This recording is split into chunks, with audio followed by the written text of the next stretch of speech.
Imagine करो आपके पास एक ऐसी सुपर पावर आ जाए जिसकी मदद से आप किसी भी चीज को एक बार पढ़ो और वो डायरेक्टली आपकी लॉन्ग टर्म मेमोरी के अंदर स्टोर हो जाए। यानी आप एक बार पढ़ो और किसी भी चीज को ना भूलो। सुन के ऐसा लग रहा है ना कि किसी में मूवी की आपको एक स्टोरी सुना रहा हूं, बट क्या ऐसा करना रियली में पॉसिबल है? तो इसका आंसर है यस। साइंटिफिकली कुछ ऐसे स्टेप्स हैं जिनकी मदद से आप किसी भी चीज को एक बार पढ़ोगे और कभी नहीं भूलोगे। चलिए इन्हीं सब स्टेप्स को डिटेल में समझते हैं कि जब इतना कुछ पढ़ा है फिर भी कुछ याद नहीं है। जो हमारी फिजिकल ब्रेन है उसको कैसे स्ट्रॉन्ग किया जाए। जिसकी मेमोरी अच्छी होती है उसे पढ़ाई लिखाई की चीजें, हर चीजें याद रहती हैं। तो हाय एवरीवन, मेरा नाम है Prashant, mentor of thousands of students.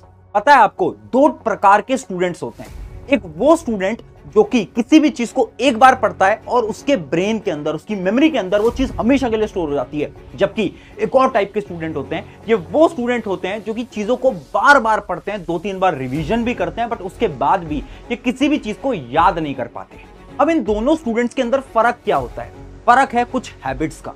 यानी जो स्टूडेंट 1 है ना, ये कुछ ऐसी हैबिट्स को फॉलो कर रहा है बचपन से जिसकी मदद से इसकी मेमोरी पावर, इसकी ब्रेन पावर बहुत ज्यादा स्ट्रांग हो चुकी है। और वो सारी हैबिट्स आपका जो स्टूडेंट 2 है वो फॉलो नहीं कर रहा है। अगर ये स्टूडेंट 2 इन मेथड्स को, इन चीजों को फॉलो कर लेता है ना, तो ये भी स्टूडेंट 1 की तरह ब्रेन इसका स्ट्रांग हो जाएगा, मेमोरी पावर इसकी स्ट्रांग हो जाएगी।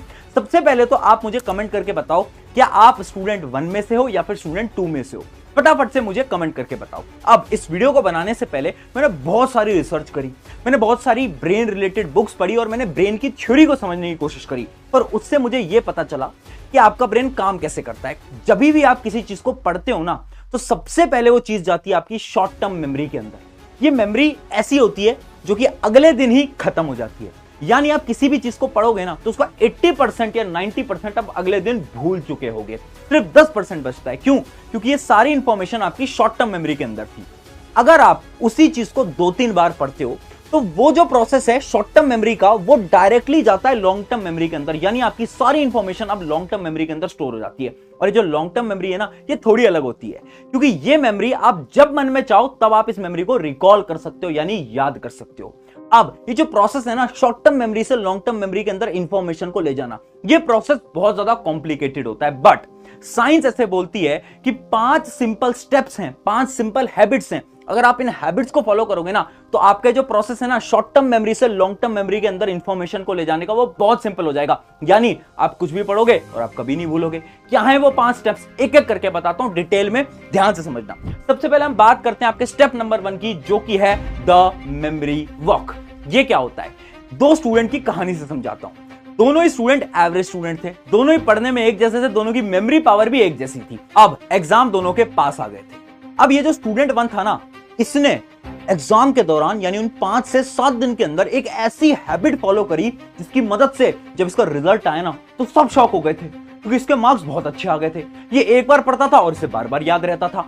एग्जाम में जो भी पढ़ के जा रहा है सब लिख के आ रहा है। जबकि जो स्टूडेंट 2 था, इसने मेहनत तो बहुत करी, बट एग्जाम के अंदर जब ये जा रहा है तो इसे याद ही नहीं आ पा रहा है। तो ये जो स्टूडेंट 2 था, इस स्टूडेंट 1 के पास आया और उसने पूछा, यार तूने ऐसा 7 दिन के अंदर क्या कर दिया? हम दोनों तो बराबर थे, अब तेरी मेमोरी इतनी तेज कैसे हो गई? तो इस स्टूडेंट ने बताई एक टेक्निक जिसका नाम है द मेमोरी वॉक। यानी स्टूडेंट ने ये बोला कि मैं हर रोज पता क्या करता था, मैं सिर्फ अपने 10 मिनट निकालता था और उस 10 मिनट के अंदर अकेले घूमने जाता था। अकेले घूमने जाने इससे क्या फर्क पड़ता है? फर्क पड़ता है। अब वो जो स्टूडेंट था, जब अकेले घूमने जाता था ना, तो वो विजुलाइज करता था उसका पूरा दिन कि आज मेरे साथ आखिर हुआ क्या। आज मैं स्कूल में गया, आज मैंने इस किताब में ये पढ़ा, आज मेरे को एक दोस्त मिलने आया था, मैंने उससे ये बात करी, ये करा, वो करा, वो करा। तो पूरे के पूरे दिन को विजुलाइज करता है अपने ब्रेन के अंदर। कब? जब वो 10 मिनट घूमने जाता है। अब इससे क्या होता है ना, साइंटिफिकली इस टेक्निक से आपके जो ब्रेन के न्यूरॉन्स हैं वो आपस में लिंक करने लगते हैं, और जब वो लिंक करने लगते हैं तो आपकी जो मेमोरी है, आपकी जो थिंकिंग है, वो स्ट्रांग होती जाती है, जिसकी मदद से आप इसके बाद जितनी भी चीजें पढ़ने लगोगे आप कभी नहीं भूलने वाले। और यही कॉन्सेप्ट होता है मेमोरी वॉक का। ट्राई करके देखना, 7 दिन के अंदर आपको ऐसा लगने लगेगा कि आपकी मेमोरी पावर स्ट्रांग हो गई है। जो भी आप पढ़ोगे आपको लॉन्ग टर्म तक याद रहने लगेगा। ये बहुत अच्छी एक्सरसाइज है, सारे न्यूरो साइंटिस्ट भी इसको रिकमेंड करते हैं। तो ये तो थी अपनी टेक्निक नंबर 1। अब बढ़ते हैं हमारे स्टेप नंबर 2 की तरफ। स्टेप नंबर 2 है द थीटा वेव्स। अब ये थीटा वेव्स क्या होती हैं और इनसे हम कैसे अपनी ब्रेन पावर, अपनी मेमोरी पावर को स्ट्रॉन्ग कर सकते हैं? एक सिंपल सा कॉन्सेप्ट है, थोड़ा कॉम्प्लेक्स भी है, बट आपको मैं आसान भाषा में समझाने की कोशिश करता हूं। देखो, थीटा वेव्स कुछ ऐसी वेव्स होती है ना जो कि आपकी ब्रेन से जनरेट होती हैं। ये वो वेव्स हैं जो कि आपका ब्रेन जनरेट करता है जब आप सोने जा रहे होते हो। आपने देखा जब आप सोने जाते हो तो आपके दिमाग से कुछ कुछ सिग्नल्स आते हैं, आपके दिमाग में बहुत सारे थॉट्स आने लगते हैं। वही जो सारी वेव्स हैं उन्हीं को हम बोलते हैं क्या, थीटा वेव्स।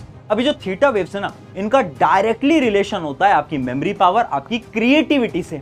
यानी अगर इन थीटा वेव्स को तुमने पकड़ लिया, इसकी मदद से तुम अपनी मेमोरी भी इंक्रीज कर सकते हो और क्या कर सकते हो, अपनी ब्रेन पावर और अपनी क्रिएटिविटी भी इंक्रीज कर सकते हो। अब आपको करना क्या है, इमेजिन करो आप कभी भी थक गए हो या फिर आपको ऐसा लग रहा है कि यार मेरे दिमाग के अंदर बहुत सारी इंफॉर्मेशन भर चुकी है, मेरा पढ़ने का मन नहीं कर रहा है, मेरे दिमाग के अंदर कोई भी इंफॉर्मेशन स्टोर नहीं हो रही है। तुम्हें क्या करना है, सिर्फ 10 से 15 मिनट का ब्रेक लेना है। उस ब्रेक के अंदर ईयरफोन लगाने, यूट्यूब पे जाना है, सर्च करना है थीटा वेव्स। थीटा वेव्स का एक साउंड होता है, वो साउंड तुम्हें सिर्फ 10 से 15 मिनट सुन लेना है। जब तुम उसे सुनोगे ना तो उससे क्या होगा, आपके ब्रेन से भी थीटा वेव्स आती हैं और वो साउंड से भी आपके ब्रेन के अंदर थीटा वेव्स आएंगी और उस फ्रीक्वेंसी के मैच हो जाने की मदद से आपका जो ब्रेन होगा वो मात्र 10 से 15 मिनट के अंदर एकदम रिलैक्स हो जाएगा। और जब ये रिलैक्स होगा ना तो आप 10-15 मिनट के बाद जब वापस पढ़ने जाओगे ना तो आप देखोगे कि अब आप चीजों को अच्छी तरीके से याद कर पा रहे हो, आपकी मेमोरी पावर अच्छी हो गई है और आपको जो फीलिंग आ रही थी ना कि कुछ भी याद नहीं आ पा रहा है, वो फीलिंग आपके अंदर से खत्म हो जाएगी। मैं सच बता रहा हूं, ये आपकी मदद करने वाला है। बहुत अच्छी टेक्निक है, बहुत सारे न्यूरो साइंटिस्ट भी रिकमेंड करते हैं और बहुत सारे लोग क्योंकि इसे फॉलो करते हैं वो भी रिकमेंड करते हैं। बहुत सारी किताबों के अंदर भी इसका जिक्र है। अब बढ़ते हैं हमारी 3rd नंबर की टेक्निक की तरफ। 3rd नंबर की टेक्निक है द लर्निंग मेथड। देखो, अगर मैं तुमसे ये बोलूं तुम्हारी मेमोरी डिपेंड करती है कि तुम पढ़ कैसे रहे हो, यानी तुम क्या पढ़ रहे हो उससे फर्क नहीं पड़ता, तुम कैसे पढ़ रहे हो उससे बहुत फर्क पड़ता है। अगर आपने सही पढ़ने के तरीके सीख लिए ना तो कभी भी ये जो आपकी प्रॉब्लम है ना भूलने वाली, ये कभी नहीं आएगी। अब पढ़ने का मेथड क्या है, तो पढ़ने का सही मेथड होता है 3-2-1 मेथड। 3-2-1 मेथड क्या बोलता है, इमेजिन करो आपने कोई भी कॉन्सेप्ट पढ़ा, जैसे कि एग्जांपल लेते हैं, हमने पढ़ा है कॉम्बिनेशन रिएक्शन, हमने पढ़ लिया इस कॉन्सेप्ट को। अब आपको स्ट्रैटेजी को फॉलो करना है जो कि 3-2-1, यानी 3 चीजें जो कि आपको इस कॉन्सेप्ट से सीखने को मिली। अब कॉम्बिनेशन रिएक्शन क्या होती है उस पर आपको सोचना है, 3 पॉइंटर, बस सोचना है, लिखना नहीं है। आपको 3 चीजें क्या सीखने मिली, पहले वो सोचो। फिर 2 यानी क्या होता है, आप उसके 2 एग्जाम्पल दो, यानी कॉम्बिनेशन रिएक्शन के आप 2 एग्जाम्पल दे दो। और 1 यानी एक क्वेश्चन फ्रेम करो, खुद से एक क्वेश्चन बनाओ उस कॉम्बिनेशन रिएक्शन का।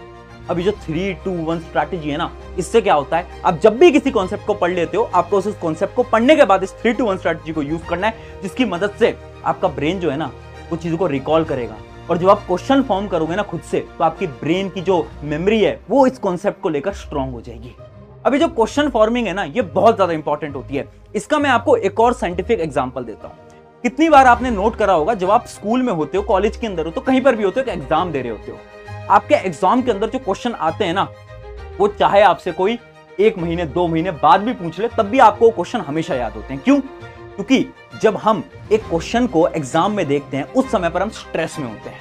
स्ट्रेस में क्या होता है, हमारा एक हार्मोन होता है एड्रेनलिन हार्मोन, वो रिलीज होता है। और एड्रेनलिन हार्मोन से क्या होता है, हमारी जो ब्रेन पावर है, जो हमारी थिंकिंग स्किल्स हैं, वो फास्ट होने लगती है। हमारी पूरी बॉडी जो होती है उसका ब्लड सर्कुलेशन फास्ट हो जाता है, जिस वजह से एग्जाम के दौरान जो जो क्वेश्चन आप वहां पर देख कर आते हो वो हमेशा आपकी ब्रेन की मेमोरी के अंदर स्टोर हो जाते हैं। होता है ना ऐसा? सच बताना, हुआ होगा।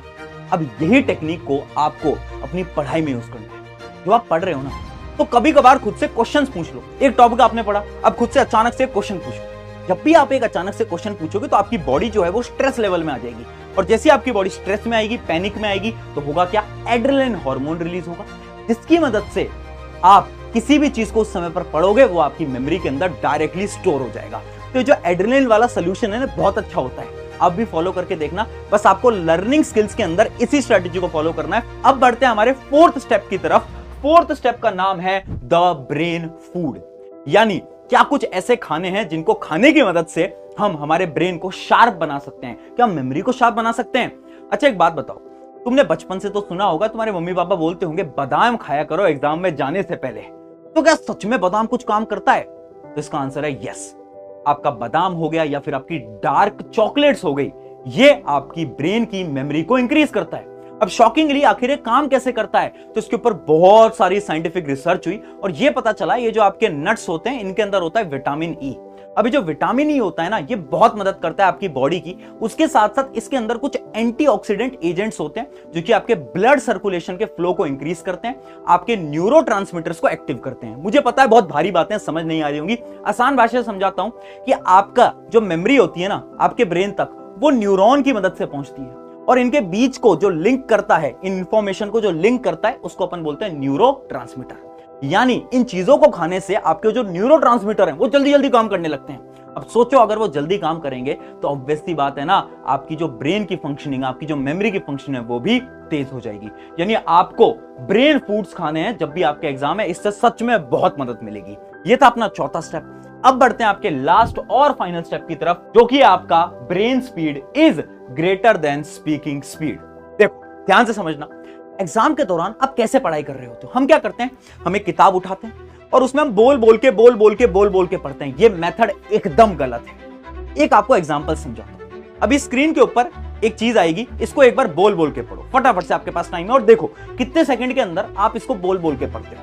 तो आपने पढ़ा, अब क्या करो, वापस से वही इमेज आएगी आपकी स्क्रीन के ऊपर और अब आपको क्या करना है, अब आपको बोल बोल के नहीं पढ़ना है, अब आपको अपने दिमाग के अंदर पढ़ना है। एक बार दिमाग के अंदर पढ़ने की ट्राई करो और देखना कितने सेकंड में आप पढ़ पाते हो। ट्राई करा, पता चल गया होगा कि जब हम बोल बोल के पढ़ रहे हैं तो हमें शायद 2 सेकंड, 3 सेकंड, 10 सेकंड तक लग रहे हैं, बट जो हम दिमाग के अंदर पढ़ रहे हैं मात्र 1 से 2 सेकंड के अंदर पूरा सेंटेंस तुम पढ़ दे रहे हो रहा है नहीं हो रहा है? बिल्कुल हो रहा है। यानी आपकी जो दिमाग की रफ्तार होती है ये बोलने की रफ्तार से बहुत तेज होती है और इसी का ही आपको काम लेना है एग्जाम के दौरान।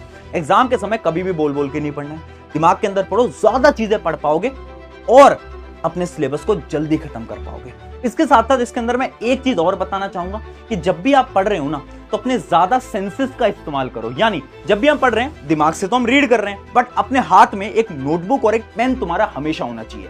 जो भी आप पढ़ते जा रहे हो, जो भी आप अपने दिमाग के अंदर रीड कर रहे हो, उसको बगल वाली नोटबुक में रफ में कुछ ना कुछ लिखते रहो। मैं ये नहीं कह रहा सब कुछ लिखो जो कि तुम पढ़ रहे हो, मैं कह रहा हूं वो लिखो जो कि तुम्हें लग रहा है कि इंपॉर्टेंट है, या फिर कुछ भी तुम लिखते चलो। अब इससे क्या होगा, इतना कुछ हम क्यों लिखें? अब इस लिखने से क्या होगा, एक रिसर्च कंडक्ट करी गई थी जिससे यह पता चला, 2 स्टूडेंट्स के ग्रुप थे। एक स्टूडेंट को ग्रुप को यह बोला जाए कि आप बस बैठ के लेक्चर देखो, और दूसरे स्टूडेंट के ग्रुप को यह बोला कि आप बैठ के लेक्चर देखो और साथ साथ में आप हाथ में पेन लेके रखो और नोटबुक लेके रखो और आप कुछ भी लिखते जाओ। और पता यह चला कि वो जो लोग हैं ना ग्रुप 2 वाले, वो सारी चीजों को अच्छी तरीके से अपनी मेमोरी के अंदर स्टोर कर पा रहे हैं, जबकि जो ग्रुप 1 वाले स्टूडेंट है ये अच्छी तरीके से स्टोर नहीं कर पा रहे। यानी देखो याद रखना, जब आप चीजों को साथ साथ में लिखते रहते हो, आपका हाथ मूव करता है, जिसकी मदद से आपकी ब्रेन के अंदर चीजें जल्दी स्टोर होती हैं और जो आपकी रिटेंशन होता है, यानी कितने समय तक आप चीजों को याद कर पाते हो, वो भी इंक्रीज होता है। ये थे अपने 5 मेथड जिनकी मदद से आप भी किसी भी चीज को याद कर सकते हो, वो भी सिर्फ एक बार रीड करने से। ट्राई करके देखना और मुझे बताना इनमें से कौन सा मेथड आपका फेवरेट है। मैंने आपको 5 मेथड बता दिए। उसके साथ साथ इस वीडियो को अपने एक दोस्त के साथ जरूर शेयर करना, क्योंकि एग्जाम का टाइम है और इस वीडियो की मदद से शायद उसकी भी मदद हो सकती है। शुक्रिया एवरीवन, मेरा नाम है प्रशांत, मिलते हैं किसी नेक्स्ट वीडियो के अंदर।